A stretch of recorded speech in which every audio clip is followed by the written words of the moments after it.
Hi வணக்கம் மக்களே. பிருத்திவிராஜ் அவர்களோட நடிப்பில் பிளஸி அவர்களோட இயக்கத்தில் ஆடு ஜீவிதம் அப்படின்ற படம் ரிலீஸ் ஆகியிருக்கு. ஆக்சுவலாக இது ஒரு நாவலை பேஸ் பண்ணி எடுக்கப்பட்ட திரைப்படம். அதாவது கேரளாவை சேர்ந்த நஜீத் முகமது அப்படின்றவர் வேலை வாய்ப்புக்காக சவுதிக்கு போறாரு. அங்கே போன இடத்துல தப்பான ஒரு நபர்கிட்ட சிக்கி பாலைவனம் அப்படின்ற ஒரு நரகத்தில் மாட்டிக்கிறாரு. ஸோ அதுக்கப்புறமா 3 வருஷத்துக்கு அப்புறமா அங்கிருந்து தப்பிச்சு வந்து அவர் ஒரு நாவலை எழுதுறாரு. அந்த நாவல் பேர் கோட் டேஸ். ஸோ அந்த கோட் டேஸ் அப்படின்ற அந்த நாவலை இன்ஸ்பிரேஷனாக வச்சு தான் இந்த ஆடு ஜீவிதம் அப்படின்ற படத்தை டைரக்டர் பிளஸி எடுத்திருக்காரு. ரீசெண்டாக மலையாள படங்கள் நிறைய படங்கள் தமிழ்நாட்டில் நல்லாவே ஓடி இருக்கு. தரமான படங்களாக ரிலீஸ் ஆகியிருக்கு. ஸோ அந்த வரிசையில் இப்போ ரிலீஸ் ஆகியிருக்க இந்த ஆடு ஜீவிதம் அப்படின்ற படமும் ஒன் ஆஃப் த பெஸ்ட் படம் அப்படின்னே சொல்லலாம். ஆக்சுவலாக இந்த படம் ஒரு ரியல் லைஃப் ஸ்டோரி அப்படின்றதால எல்லா தரப்பு ஆடியன்ஸுக்கும் இந்த படம் பிடிக்கிறதுக்கு சான்ஸ் ரொம்ப கம்மி தான். குறிப்பாக கமர்ஷியல் ஆடியன்ஸுக்கு இந்த படம் பிடிக்கிறதுக்கு ரொம்பவும் வாய்ப்பு கம்மி தான். ஸோ படத்தோட ஹீரோ பிருத்திவிராஜ் பார்த்தீங்கன்னா வேலை வாய்ப்பை தேடி சவுதிக்கு போகிறாரு. அப்படி போன இடத்துல அவர் யாரை மீட் பண்ணணுமோ அந்த நபரை மீட் பண்ணாம வேற ஒரு அரபிக் நபரை மீட் பண்றாரு. அந்த அரபிக் நபர் ஒரு தப்பான ஆளு. ஸோ அவர்கிட்ட இவர் போய் மாட்டிக்கிறாரு. ஸோ அவர் என்ன பண்றாருன்னா நம்ம பிருத்திவிராஜை பாலைவனத்தில் ஆடுகளை மேய்க்க விட்டுறாரு. ஸோ அந்த பாலைவனத்தில் கண்ணு கட்டின தூரம் வர ஆள் நடமாட்டமே இல்லை, குடிக்க தண்ணி இல்லை, சரியான சாப்பாடும் இல்லை. கிட்டத்தட்ட ஒரு அடிமையாகவே நம்ம பிருத்திவிராஜ் அங்கே வாழ்கிறாரு.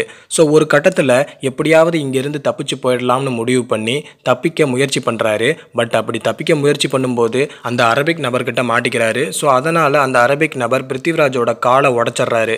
ஸோ இதனாலேயே ஹீரோவால் அங்கேருந்து தப்பிக்கிறதுக்கு ஒன்றும் பண்ண முடியல. ஸோ அதையும் மீறி தப்பிக்கணும்னு நினச்சா அந்த அரபிக் நபர்கிட்ட ஒரு கன்று இருக்குது. ஸோ அந்த கன்னை வச்சு ஹீரோவை கொல்றதுக்கு கூட அவன் தயங்க மாட்டான். அதை விட அங்கே கொடுமை என்னன்னா அந்த பாலைவனத்தில் சுட்டு போட்டால் கூட நம்ம பணத்தை தூக்குறதுக்கு எவனுமே வரமாட்டான். வேற வழியே இல்லை. அந்த பாலைவனத்தில் இருக்கிற கழுகுகளுக்கு நம்ம இரையாக தான் போகணும். ஸோ இப்படிப்பட்ட இந்த படத்தோட கதையில் பிருத்திவிராஜ் நடிச்சிருக்காரு அப்படின்னு சொல்கிறத விட வாழ்ந்திருக்காரு அப்படின்னே சொல்லலாம். ஒரு தப்பான இடத்துல வந்து இப்படி மாட்டிக்கிட்டோமே அப்படின்னு ஒரு சீனில் பிருத்திவிராஜ் தேம்பி தேம்பி அழுவார். அந்த சீன்லாம் பார்க்கும்போது பார்க்குற ஆடியன்ஸ் நம்மளுக்குமே அழுக வந்துடும். ஏதோ நம்மளே அந்த பாலைவனத்தில் போய் சிக்கி மாட்டி அந்த கொடுமைகளை நாமளும் சேர்ந்து அனுபவிக்கிற மாதிரி இந்த படத்தோட கதையை அவ்வளவு சுவாரஸ்யமாக அதே சமயம் எந்த இடத்துலையும் லேக் இல்லாமல் கொண்டு போயிருக்காங்க. படம் ஓரளவுக்கு ஸ்லோவாக தான் போகும். அதனால தான் நிறைய கமர்ஷியல் ஆடியன்ஸுக்கு இந்த படம் பிடிக்கிறதுக்கு சான்ஸ் ரொம்ப கம்மி அப்படின்னு நான் வீடியோவோட ஸ்டார்டிங்லேயே சொல்லியிருந்தேன். ஸோ மற்றபடி இந்த படத்தில் பெருசாக ஒரு நெகட்டிவ் அப்படின்றது இல்லை.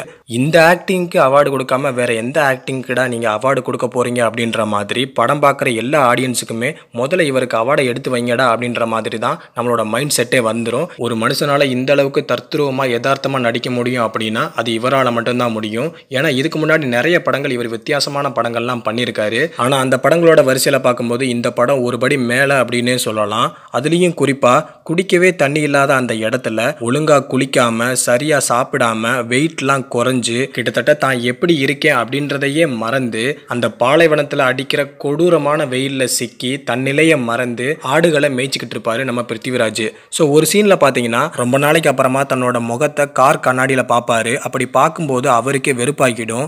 தாடியெல்லாம் வச்சு தலைமுடியெல்லாம் பார்க்கறதுக்கு ஒரு மாதிரி அருவருப்பாக இருக்கும். ஸோ எப்படி இருந்தேன்னா இப்படி ஆயிட்டேன் அப்படின்ற மூமெண்ட்டு தான் அங்கே நடக்கும். ஸோ அதனாலேயே அதுக்கப்புறமா அவருக்கு மறுபடியும் ஒரு கான்ஃபிடென்ஸ் வரும். இங்கேருந்து எப்படியாவது தப்பிச்சு போகணும்னு பிளான் பண்ணுவார். ஸோ அதுக்கப்புறம் அவர் என்ன பண்ணார், திருப்பி ஊருக்கு போனாரா அப்படின்றது தான் இந்த படத்தோட ஒரு முக்கியமான கதையாகவே இருக்குது. ஆக்சுவலாக பார்த்தீங்கன்னா 2009 இந்த படத்தை எடுக்கணும்னு ஸ்டார்ட் பண்ணிட்டாங்க. ஆனால் அப்போதைக்கு இருந்த சில பல பிரச்சனைகளால் இந்த படத்தை மறுபடியும் 2019 ஸ்டார்ட் பண்ணாங்க. ஸோ அதுக்கப்புறம் பார்த்தீங்கன்னா கொரோனா வந்துருச்சு. ஸோ அதனாலே இந்த படத்தை முழுசாக எடுத்து முடிக்க முடியல. ஸோ இதுக்கப்புறமா தான் இந்த படம் இப்போ கம்ப்ளீட்டாக முடிஞ்சு திரையரங்குகளில் ரிலீஸ் ஆகியிருக்கு. படம் எல்லா இடத்துலையும் பாசிட்டிவ் ரெஸ்பான்ஸ் தான் கிடச்சிக்கிட்டு இருக்கு. ஸோ படம் பார்க்காதவங்க கண்டிப்பாக போய் பாருங்கள். இந்த மாதிரி படத்தை பார்க்க மிஸ் பண்ணிடாதீங்க. படம் ஸ்லோவாக இருக்கே, இதை போய் நம்ம பார்க்கணுமா அப்படின்னு சொல்லி இந்த படத்தை மிஸ் பண்ணிடாதீங்க. அண்ட் மறக்காமல் நம்ம சேனலுக்கு சப்போர்ட் பண்ணுங்கள். தேங்க்யூ.